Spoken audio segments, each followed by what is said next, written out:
Hello.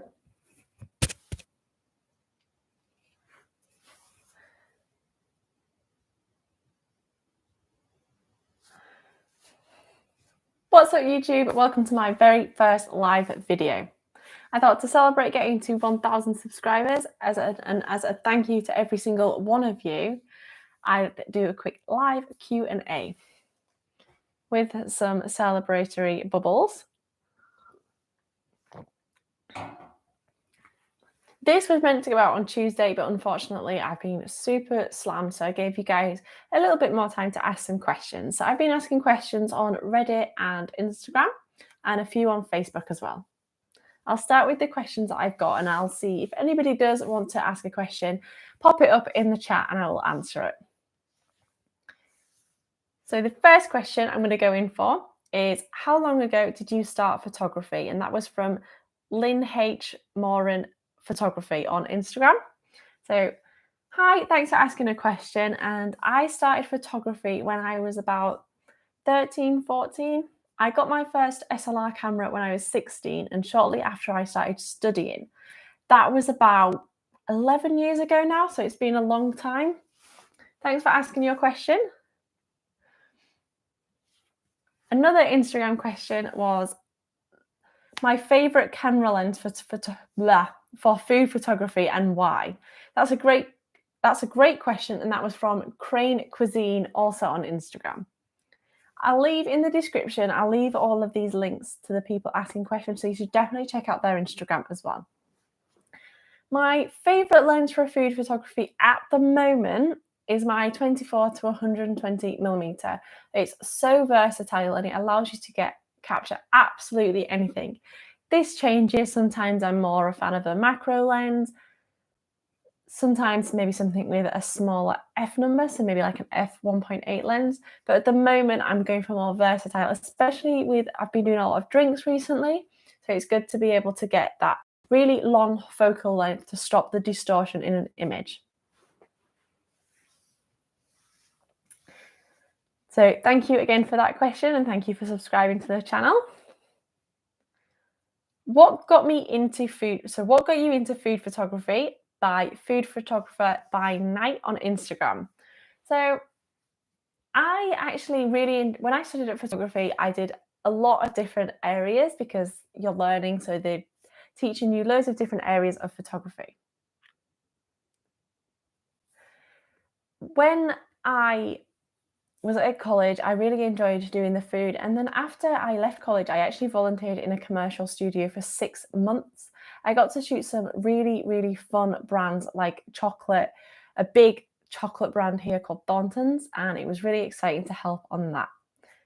That's what really got me into food photography. And then having a lot more time in lockdown, I managed to do it a lot more and sparked that passion again for me.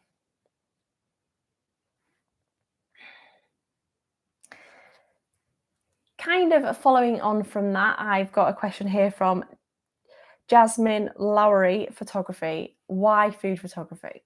So the reason I love food photography is I love how perfect you can be. I love being able to spend so long making sure something is absolutely perfect.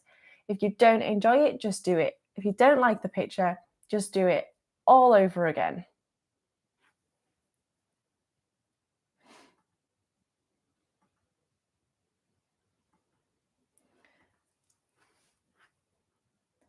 The next question here is, how long have I been into food photography? And that's from Jeremywduvall.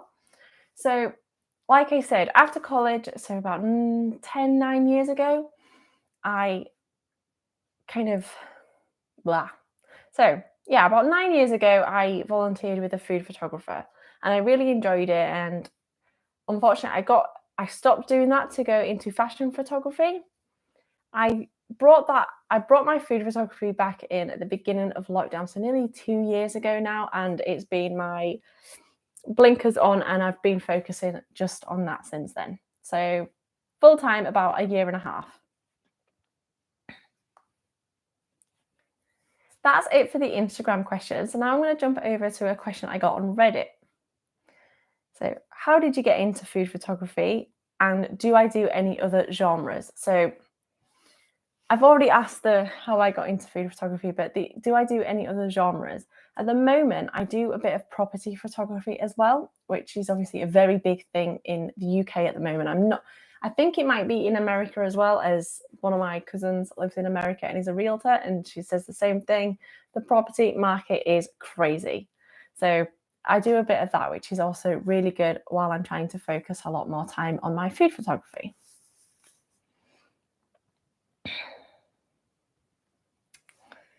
A question I got here on Facebook is, how do I search for paying clients?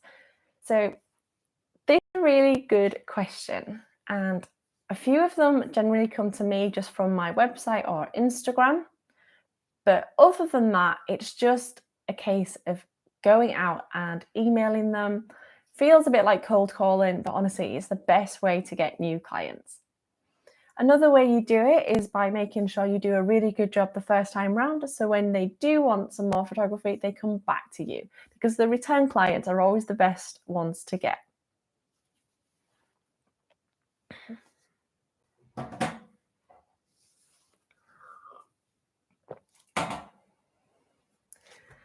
I hope you all enjoyed the video, guys. That's it for the questions. I know I've kind of steamed through those, but I hope I answered all your questions. If you enjoyed this, I'll definitely do another one in the future. I was actually really nervous to come on and speak live to you guys. I know I mumble quite a lot. It's shocking how much it actually gets edited out in the videos. But I would definitely enjoy doing another one if you've got more questions. Thank you again for 1,000 subscribers. I actually can't believe that it happened already. The day it happened, I will say, I woke up in the morning and the first thing my husband asked was, how many subscribers have you got? Because I went to bed on 999. Absolute nightmare. So picture this photography asked, what's the most challenging thing about food photography? And honestly, it's completely different on every shoot. Like, I could go into a shoot and I could have a lot of lighting issues, and sometimes if I'm photographing something white like rice, it can look very overexposed. But then there could be another time where it's just the creative side, it just feels boring. So it does depend on the shoot, but I would generally say the lighting. If you've got the lighting down, you can make absolutely anything look amazing.